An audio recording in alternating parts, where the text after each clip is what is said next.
Here's a segment from this month's edition of St. Charles Parish Today, a new monthly local talk show. Last year, the St. Charles Parish Library System set out to build a new permanent site for a library in Paradis.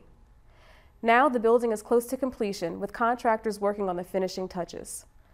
Public Information Assistant Dewan Petrie recently caught up with Library Director Mary DeBoards for a tour of the new facility. Let's take a look. The St. Charles Parish Library has served the parish since their doors opened in August of 1955. With 5 locations to serve the citizens of the parish, there is almost a branch in everyone's reach.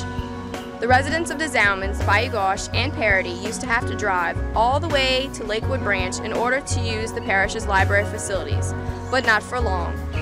In May of 2010, the library broke ground here at the 6th branch, the Paradis branch, at the corner of Old Spanish Trail and Audubon Street in Paradis. Today we are here with Library Director Miss Mary DeBoards for a sneak peek at what's going on at the library. And we're drawing to the close of the construction of the new Paradis branch.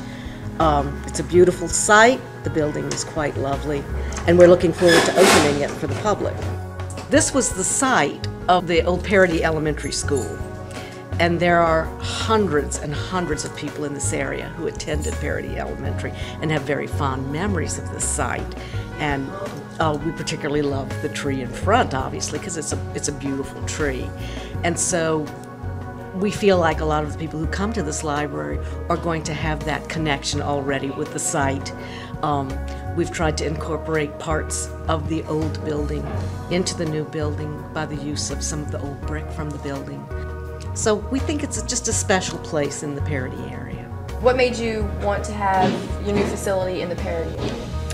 Oh, well, the library board and the library administration have known for a long time that this part of the parish was seriously underserved.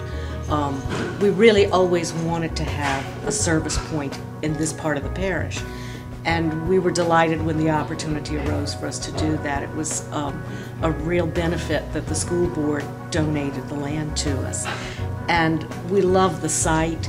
The oak tree is just magnificent, and we're just so thrilled that we were able to build the building without having to do any damage to the tree, and so we can retain it as sort of a focal point for the building.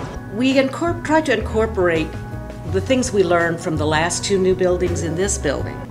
We have a separate children's activity room in this building, and we have an individual study room in this building that we have in the last 2 new buildings.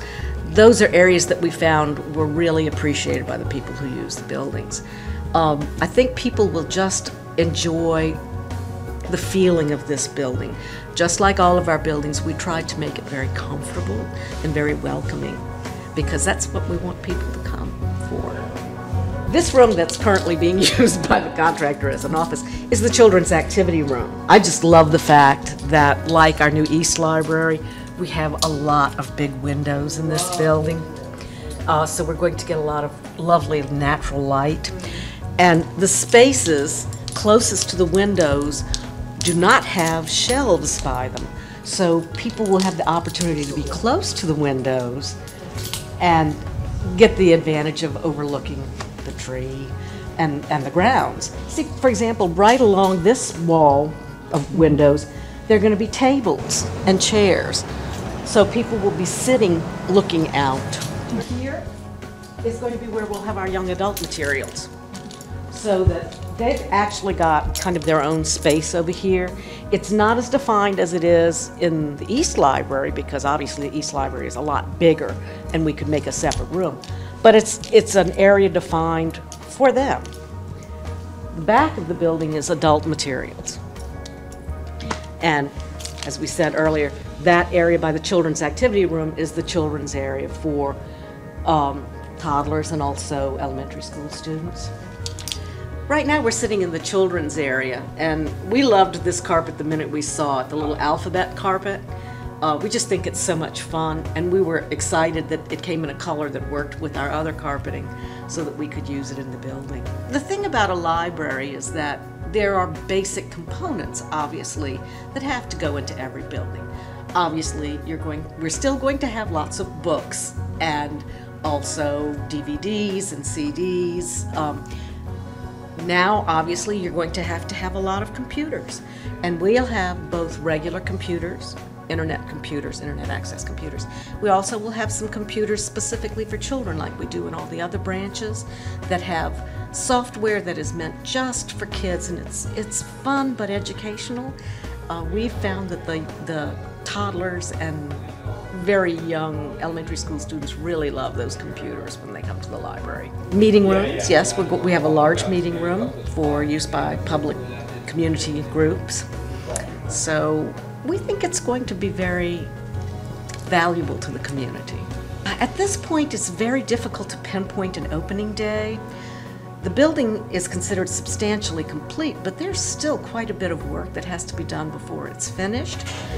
As you can see, we've started putting up shelving, but until we can get our computers installed, we really can't even put the books in, because we have to run them through the computer as we put them on the shelf.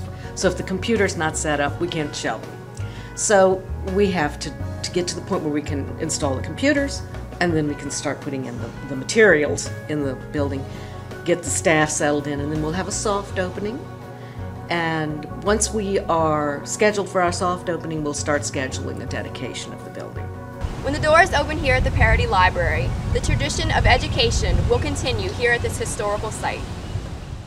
Catch the entire episode right here on Channel 6, daily at 5 p.m., or watch anytime at scptoday.com.